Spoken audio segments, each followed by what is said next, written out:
Hi guys, this is Ken from One More Rep Fitness. Today we're going to be talking about the different powerlifting belts that we have. Let's get started.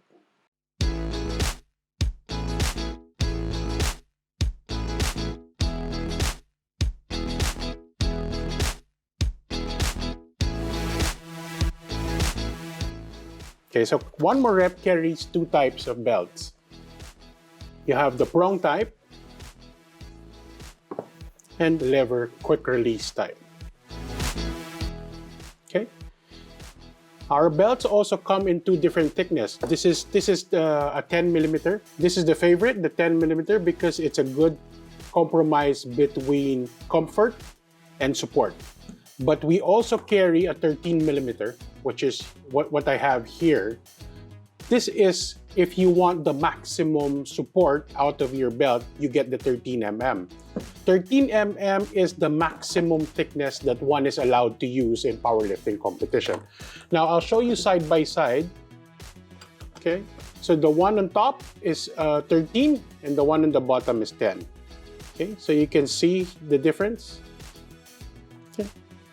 Now, when you're sizing your belt, what you want to be looking at our size chart is whether you want to go lever or you want to go prong. Now, after you make your measurement, make sure you measure around your stomach. Do not use your pants size. For one, you're wearing your belt above your pants. You're wearing it in your navel area. So that's where you want to be measuring your belt. So after you measure around that area, let's presume you get something like a 35-inch. If you're talking about a lever belt, you're falling under a medium or a large. Now, if you're choosing a lever type belt, I would suggest to always choose the smaller one. Why? When you're using a smaller size, I'll give you an example here, and then you lock on. There's not much excess on the inside to be uncomfortable, okay? But imagine if you're using a bigger size and you have to size down your belt all the way here, there's going to be a lot of excess material that is going to be on the inside. So that's going to be uncomfortable on your stomach. So it's best to choose the smaller size that you will fit. Now, there's actually enough room for you to grow, even if you're size 35 and the medium is up to size 36, because when you wear your belt, the belt will actually reduce your size by as much as 2 to 3 inches. This is because of the belt compressing your skin, your folds, or even a little bit of your tummy. Okay? So it's okay to actually go one size or choose the size that is smaller and not worry about if you get bulkier and then you cannot use the belt anymore.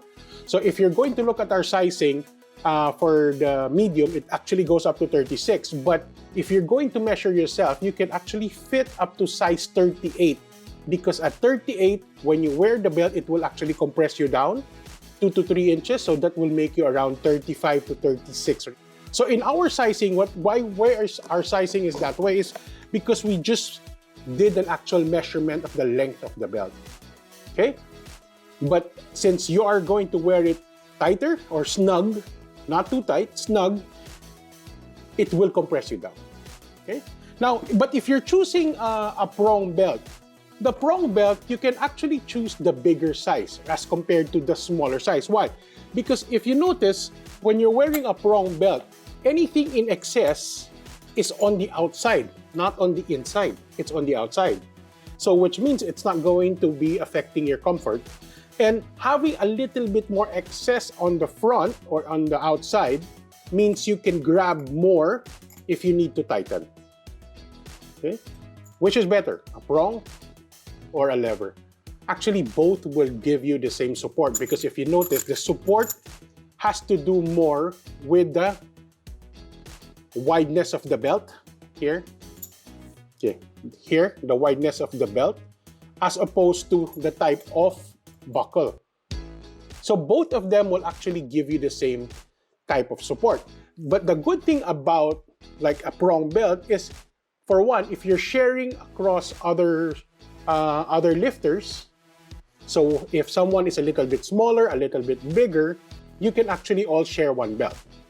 At the same time, if you're like me who likes to actually wear my belt a little bit tighter during the squat but not too tight for the deadlift, then I can actually use a prong belt and not have to worry about changing the lever size, because I can just change the hole on where I am secured. Now, if you look at the lever belt, of course, the biggest advantage of a quick release lever belt is precisely the name. It's quick release. So if you're going to put on your lever belt, it's actually easier. So in a competition where time is an essence, you may want to be using a lever belt, because given that you only have 60 seconds by the time they call you out, if you're going to lock yourself in, all you have to do is press it down. Once you're done, you can just flick it open to release and then remove. Now, one thing when you're using your lever, this is one of the biggest mistakes a lot of people do when they're actually using the lever that actually destroys the belt. What they do is, as soon as they put on the hook or put it on the slot, they start pulling. You want to make sure when you're actually putting on the lever that this thing is all the way in. Okay, so if you can see here, it's all the way in. The two pegs on here is aligned, and then the two pegs with the hook is actually all the way in. When it is all the way in, that's the only time you want to be actually locking the belt. This way you don't pull on the insides of the belt to destroy it.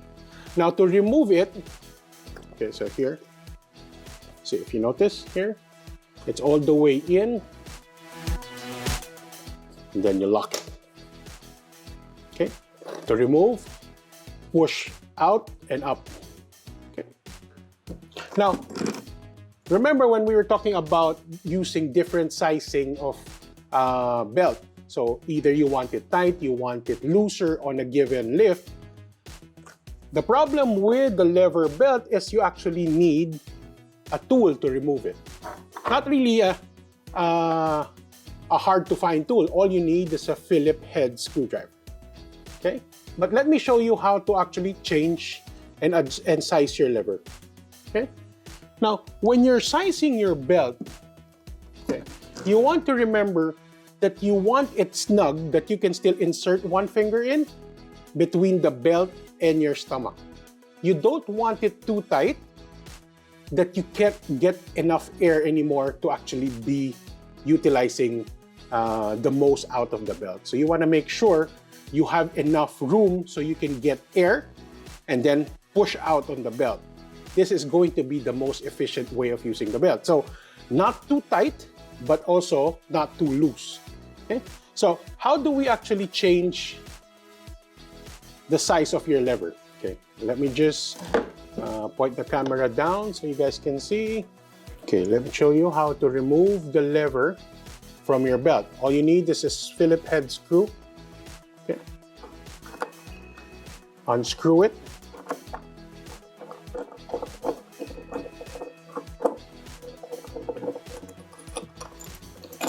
Remove the screw and the plate. Find where you want to move the lever down. So I just move it down a little, maybe somewhere in the middle. I'll check that the screw hole to the belt hole is aligned. Okay. Get the plate, align it, and you will see that the holes are there.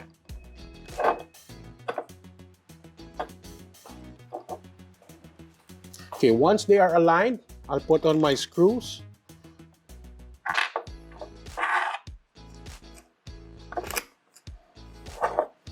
Screw them down slowly. If I'm feeling any hesitation on the screw, I will stop and then I will back out again. Because this could happen if your screw is put in bent or sidewards. So if you're going to push and force it in, there's a tendency that the belt or actually the lever might get destroyed. Okay, so there you go. Screw it down. I don't go all the way. I now move to the other side, screw a little bit, go back again here, screw a little bit before actually tightening both. I don't want to be tightening one side before proceeding to the other one. I want to make sure I am actually tightening them almost together. Okay? So now, this is now adjusted. We can now use it. Make sure once again, it's completely in when you're using it before you lock it. Okay, so if you have any questions, feel free to post your questions and I'll try to answer them. Thank you. This has been Ken for One More Rep Fitness.